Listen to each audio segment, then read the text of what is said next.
Hello there. They can't force us to give them our fish or make us get on their level playing field, so Brussels is going after the Channel Tunnel instead.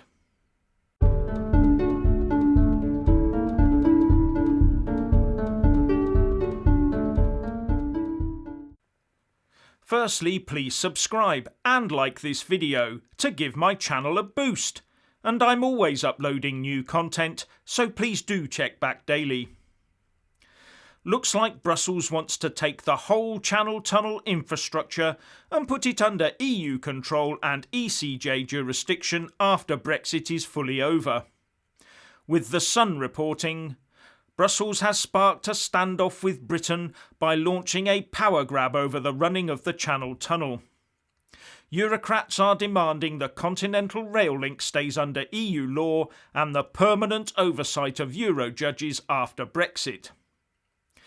And the paper says it's seen a Brexit negotiating paper saying that the EU wants control of the whole infrastructure, including in its section under the jurisdiction of the UK.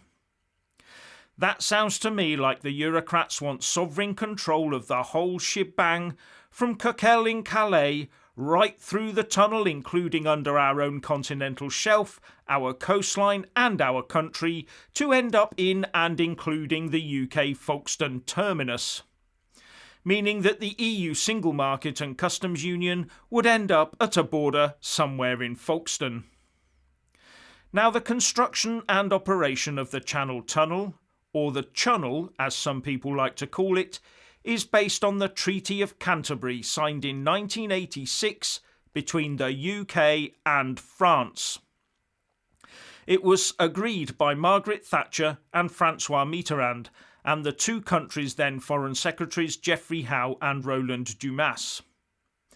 This treaty, which refers to the project as the Channel Tunnel Fixed Link, or the Fixed Link, therefore predates the formation of the European Union, which occurred on the 1st of November 1993, and signed while what were to become EU member states still had a semblance of national sovereignty.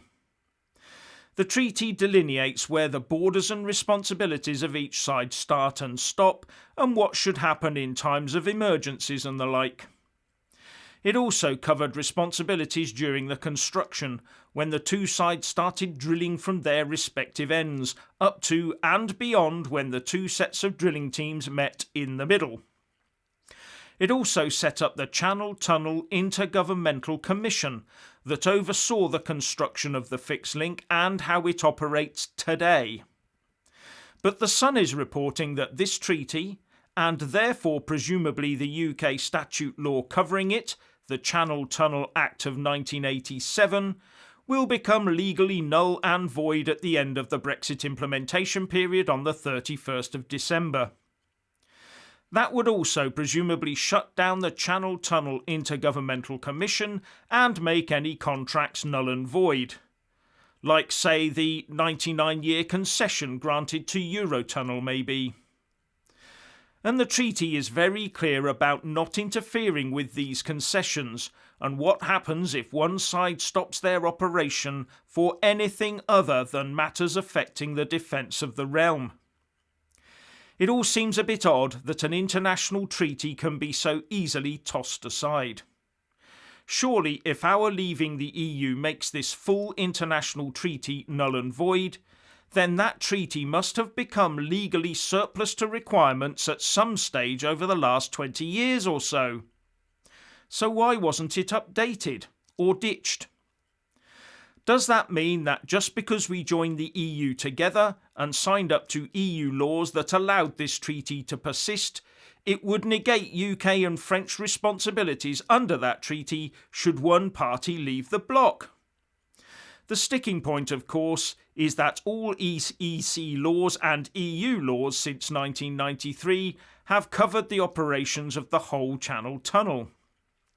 That's ended up as everything from health and safety, workers' rights, freedom of movement, rail safety, food safety, customs and excise, etc.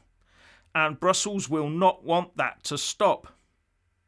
The Sun reports that Brussels has given the French permission to strike a new Channel Tunnel treaty with the UK, as long as it continues to operate as it does now, which would of course mean full EU control and ECJ jurisdiction across the whole tunnel and the associated rail systems.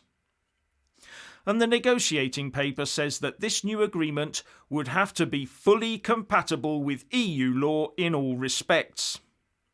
And it wants the UK to accept ECJ rulings where EU rules are concerned. Well, quelle surprise. At least a government spokesperson on our side has said, no, not on your Nelly.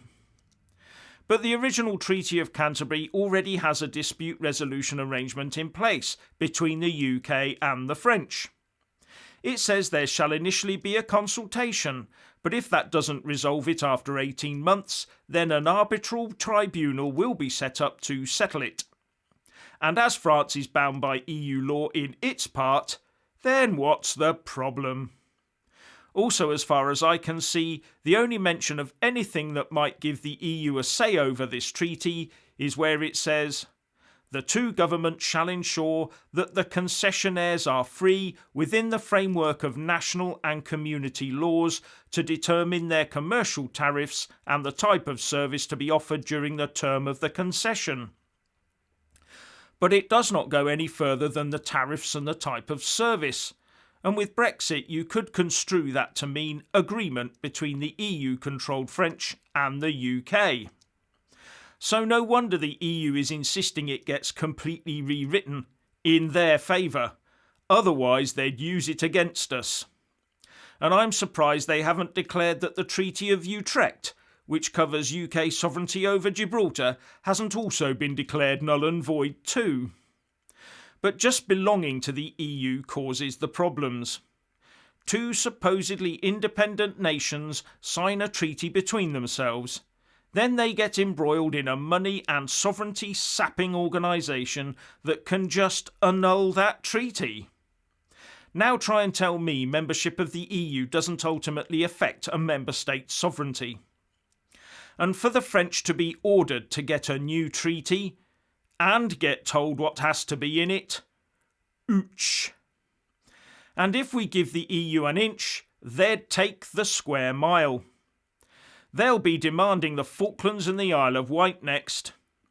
Sounds to me like the best way forward might be a few million tons of concrete.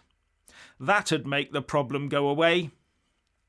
Because when we get started on talks about replacing the Treaty of Canterbury, well, go and take a look at the first few hilarious minutes of a Yes Minister episode called A Diplomatic Incident, which covers the initial setup of the tunnel, where Sir Humphrey Appleby asks Jim Hacker about who has jurisdiction in various situations in the tunnels and trains and what language the signs and menus were going to be in. And the only concern then was the French. Absolutely no EU sticking its oar in to worry about back then. But for those member states that continue with EU membership, what unknown effect has it had, or might it have, on treaties they might already have signed up to? If the EU gets its Defence and Security Union Act together, could member states suddenly find their treaty within NATO is compromised? Why oh why can't Brussels demand we hand over something we don't want? Like the Queen's second son. Or how about the BBC? Why can't they insist we hand over Sadiq Khan and John Bercow to them? Permanently. And there's a few people we should be sending over to Brussels rather than to the House of Lords, isn't there? But I doubt the EU has any use for them now that Brexit is just about over, as the only use they had for them in the first place was as useful idiots doing their bidding. And that failed miserably, didn't it? Anyway, if you want to hear more from me, please don't forget to subscribe and also press that little bell, or you won't get any notifications. And if you want to see more of me, buy a mug with my mug on it.